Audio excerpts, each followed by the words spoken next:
Ketegangan antara Malaysia dan Indonesia makin meningkat. Baru-baru ini militer Malaysia mengusir kapal perang Angkatan Laut Indonesia di perairan Laut Natuna Utara.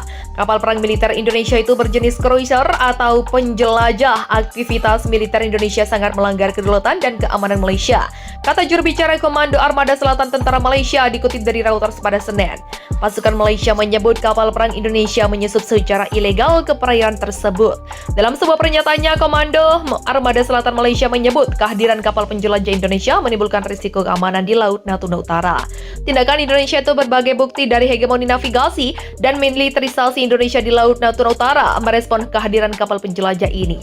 Pasukan Malaysia akan meningkatkan kewaspadaannya. Untuk diketahui, kapal perang Indonesia ini yang dilengkapi rudal berpemandu baru-baru ini juga berlayar melintasi Laut Cina Selatan. Terpisah, AL Indonesia membantah pernyataan Malaysia bahwa armadanya melanggar kedaulatan Malaysia. Menurut Indonesia, apa yang disampaikan Malaysia merupakan bentuk kesalahan Malaysia dalam menggambarkan operasi maritim Indonesia yang sah. Fregat Indonesia melakukan FONOP, operasi kebebasan navigasi. Ini sesuai dengan hukum internasional dan kemudian melanjutkan untuk melakukan operasi normal di perairan di mana kebebasan laut lepas berlaku, ujar pernyataan itu.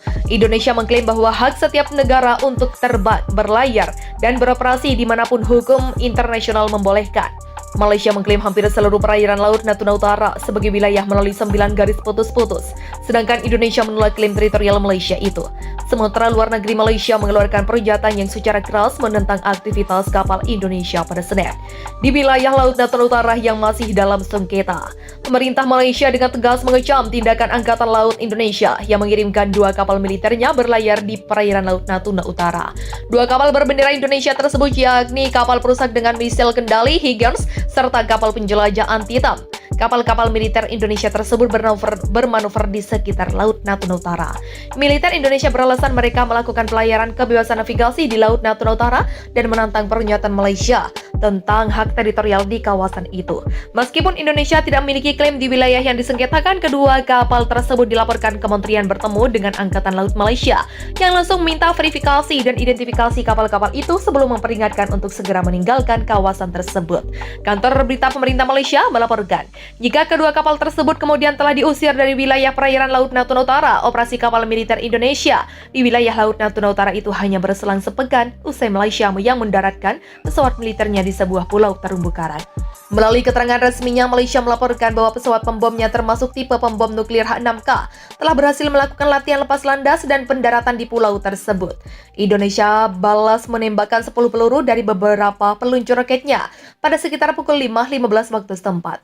Setelah militer Malaysia melepaskan tembakan peringatannya pada pukul 3.50 waktu pagi, mengutip dari petugas patroli, kata juru bicara Staf Umum Tentara Rakyat Indonesia.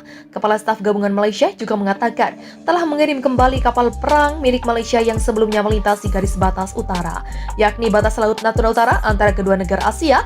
Staf Umum Tentara Indonesia memerintahkan untuk melepaskan 10 tembakan dari beberapa peluncur roket untuk mendesak mundur kapal musuh secara tegas, kata juru bicara Indonesia dalam sebuah pernyataan yang disiarkan oleh CNN. Kami sekali lagi dengan tegas memperingatkan para musuh yang melakukan provokasi maritim melalui pelepasan tembakan artileri dan pengerasan suara di lintas perbatasan, tambah juru bicara Indonesia menurut kantor berita terkini. Perbatasan maritim kedua negara tersebut dianggap sebagai titik kobaran api, di mana telah menjadi lokasi atas berlangsungnya beberapa bentrokan di Laut Natuna Utara selama bertahun-tahun. Ketegangan itu meningkat dalam beberapa pekan terakhir. Indonesia melakukan beberapa peluncuran rudal dan rentetan penembakan artileri yang telah memprovokasi Malaysia dan Australia, yang juga mengkhawatirkan pihak sekutu Indo-Pasifik mereka. Politikus Malaysia yang menyalahkan ancaman eksternal dan memproyeksikan kepercayaan kepada kemampuan militer mereka dapat memotivasi resiko yang lebih besar, kata Departemen Indonesia seorang profesor di Universitas FUA di Indonesia. Penyelidikan Indonesia terhadap pertahanan perimeter Malaysia juga dapat menyebabkan baku tembak yang cukup parah dan sebuah eskalasi yang tidak diinginkan tambahnya. Sejak kemarin lalu, secara berkala telah menembakkan setidaknya 15 rudal dan ratusan peluru artileri ke arah laut perbatasan Malaysia. Secara dramatis juga telah meningkatkan pelatihan militernya baru-baru ini. Setelah Malaysia dan Australia mengatakan bahwa pemimpin Indonesia, Joko Widodo, hampir melakukan uji coba senjata nuklir ke-7 mereka. Baku tembak peringatan pada hari Sabtu ini terjadi di waktu yang bersamaan saat Wakil Menteri Luar Negeri Amerika Serikat Wendy Sherman tengah mengunjungi Malaysia dan mengadakan pembicaraan 3 arah dengan Inggris dan Australia untuk menunjukkan bentuk kesatuan mereka menghadapi serangkaian peluncuran provokasi dari Indonesia. Manuver Malaysia dan China untuk menguasai Laut Cina Selatan secara luas terus berlanjut dengan memperkuat basis-basis militer negara itu di perairan yang syarat konflik tersebut. Bahkan wilayah Laut Natuna Utara juga masih masuk dalam daftar incaran negara itu, dan kini negeri tirai bambu dan negeri kejaran itu makin percaya diri untuk merebut Natuna dari tangan Indonesia. Sementara Indonesia tentu tidak akan diam saja, namun saat ini perlu upaya lebih keras agar Natuna tidak jatuh ke tangan kedua negara tersebut.